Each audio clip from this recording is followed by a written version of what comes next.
جو اچھا ہو، معیاری ہو، خوبصورت ہو، اللہ اور اس کے رسول صلی اللہ علیہ وسلم کی اس میں ثنا ہو، وہ اللہ اور اس کے رسول کی بارگاہ میں مقبول ہے۔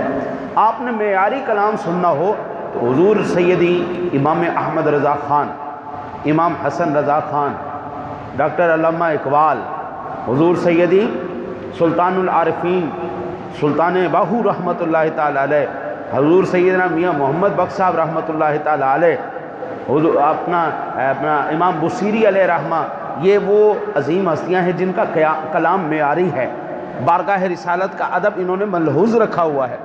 اب یہ آپ نے ساری زندگی جملے سنے ہیں، اب پھر اس کو آپ سماعت فرمائیے گا۔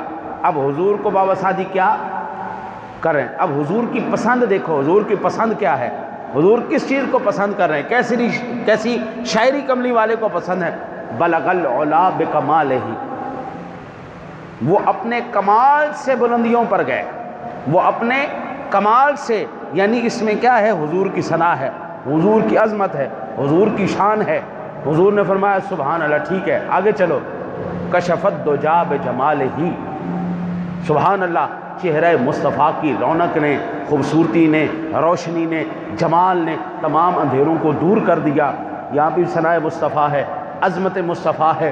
حضور نے فرمایا آگے چلو، عرض کی حسنت جمیع خصالہ، یا رسول اللہ تمام اچھی اچھی چیزیں، تمام خوبصورتیاں، تمام کمالات، تمام عظمتیں یا رسول اللہ نے آپ کے اندر جمع فرما دی ہیں۔ فرمایا ٹھیک ہے، تو پھر عرض کی یا رسول اللہ آگے سمجھ نہیں آ رہا کیا کہوں؟ تو کہتے ہیں حضور نے فرمایا کہہ کیوں نہیں دیتا؟ صلو علیہ وآلہ۔ اس کا مطلب یہ ہوا کہ یہ چوتھا مصرع باب سعدی کا نہیں، یہ چوتھا مصرع میرے سونے نبی کا ہے۔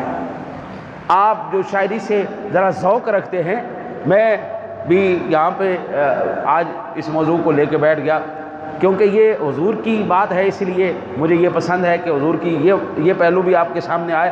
حضور نے فرمایا کہہ دے صلو علیہ وآلہ۔ اب سارے جو فن سے جانتے ہیں، فن کو پہچانتے ہیں، وہ جانتے ہیں 3 مصرے کمال کے ہیں، لیکن یہ چوتھا مصرع اس پنکھڑی کا، اس ربائی کا جان ہے، کیونکہ یہ میرے سونے نبی کے منہ سے جو نکلا ہے۔ ٹھیک ہے نا جی؟ آج کل شاعری کے خلاف بڑے بڑے لوگ بول رہے ہیں جو نہیں پڑھ جانتے۔ ٹھیک ہے، آپ نہیں پڑھ سکتے، نہ پڑھو یار، آپ کو کس نے، لیکن یہ کہ بالکل ہی اس کے پیچھے پڑ جانا کہ یہ بالکل ہی غلط ہے، نہیں، غلط نہیں۔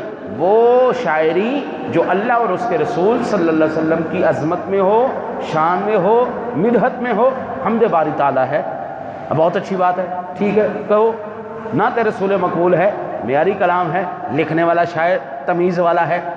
بدتمیز قسم کا شاعر وہ کبھی نعت گوئی کو ہاتھ نہ لگائے، وہ کبھی۔ اب آپ اندازہ کریں، ہماری قوم بھی اللہ تعالیٰ ہدایت نصیب فرمائے، کیسی کیسی نعتیں لکھتی۔